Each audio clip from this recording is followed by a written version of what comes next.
Oh, we got one. He hit that wacky rig. What's going on, guys? Willie Waiters here with another video, and today we're going to be talking about none other than the almighty Senko worm.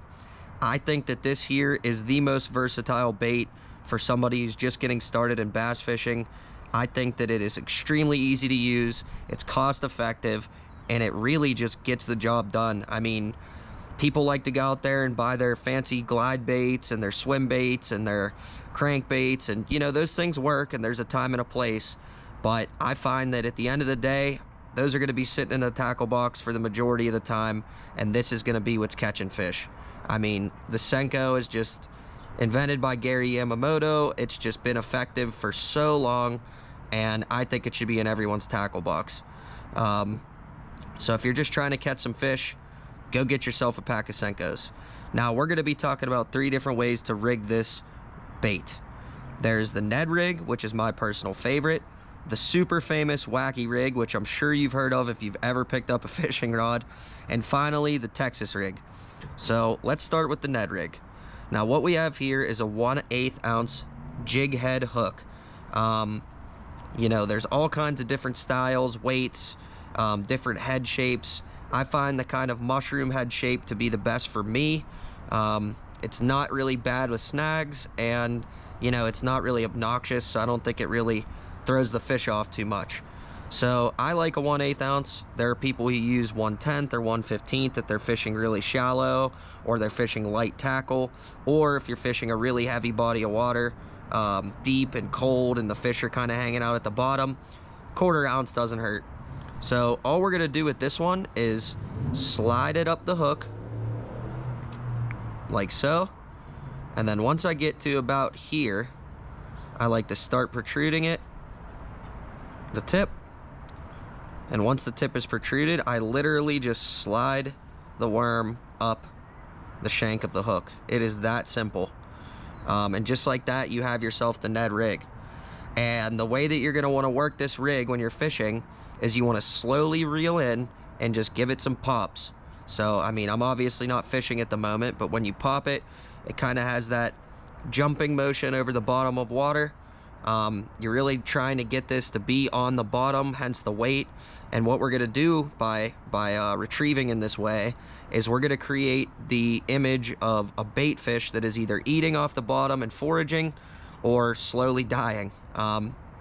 You know, that is the type of action that a bass just absolutely can't resist. And when the bait's sitting on the bottom of the water, like this, and you know, a bass thinks that he's approaching it from behind, stealthy, surprise attack, it's really hard for them to resist striking it. So, you know, I really like to use this more than the other two, just because 1, it is just so easy, and 2, it works. With the hook protruding like this, you're gonna get a little bit more snags than the other two, but I think that the hook set is less likely to fail.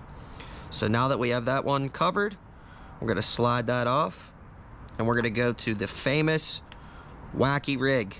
So this rig, it's very simple. Now there's a lot of debate about what hook to use. I like to use the same as the Texas rig, which is an extra wide gap, otherwise known as an EWG. And you know, like I said, there's debate online what type of hook to use, straight shank, offset shank. I don't think it matters too much as long as you don't inhibit the action of the worm. And what we're gonna do is just literally go about halfway through and just drive that worm through the hook. It's as simple as that. Right here you have a wacky rig and you're ready to fish. I mean, so if you're a beginner, how long did that take me? And the way that this is gonna work is when you cast this out, you're literally going to just cast it to wherever you think the fish may be and let it sink. Now, the way that this sinks, it will create this action as it falls, which is hence the name wacky. It's a little erratic looking, and bass just cannot resist it. I mean, most of the time that you're gonna get a bite on this is during the fall as the bait's going to the bottom.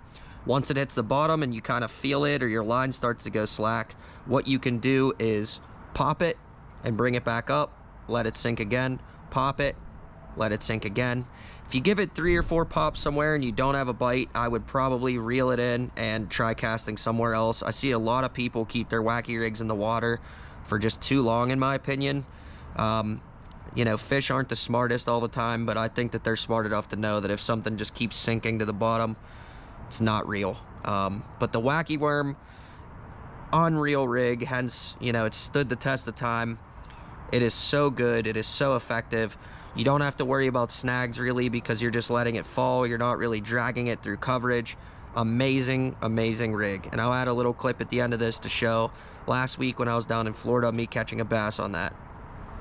Now finally, we have the Texas rig. Now we're using the same style of hook, the EWG, but we're using one that's a little bit bigger. So first I'm going to show you how to rig this, and then I'll explain the rest of the rig. So with this one, it's a little trickier than the other two, but it's really not hard and you'll get used to it.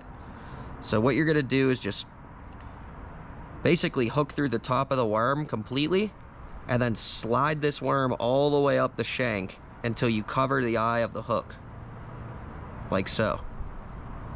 So now that the eye of the hook is covered, you're going to line up the point of the hook with the worm like this, because this is how we want the rig to look when we're done.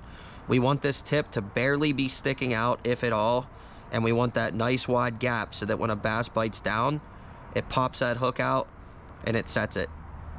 So you line it up like so, and then you just stick it on through so that it gets to that desired shape.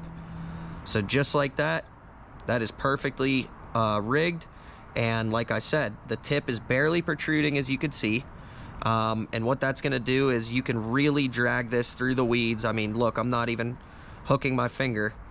You can really drag this through the weeds, through the coverage. That tip is not going to get you snagged up on anything.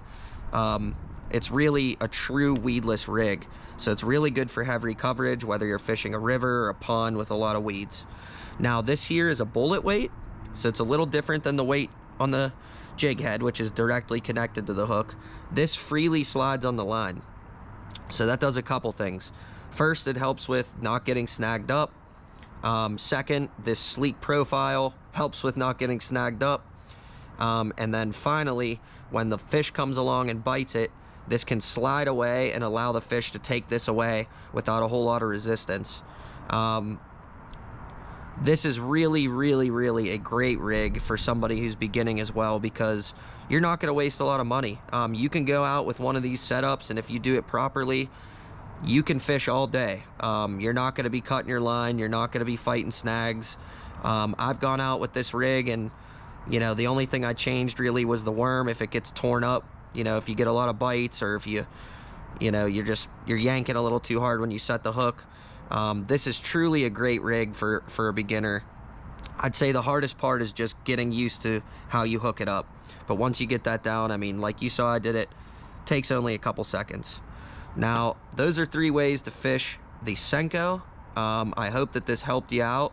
It truly, in my opinion, is one of the best beginner pieces of bait you could buy. You know, you're not going out there and buying a $10 crankbait just to get it snagged up on your first couple casts. These things are cheap. You can get a whole bag of them for a few bucks. You can fish them in 3 different ways. You can cover so many different bodies of water, and bass just love them. So I hope you enjoyed the video. I hope you learned something. Let me know if you have any questions in the comments below, and subscribe for more videos. Thanks guys, tight lines.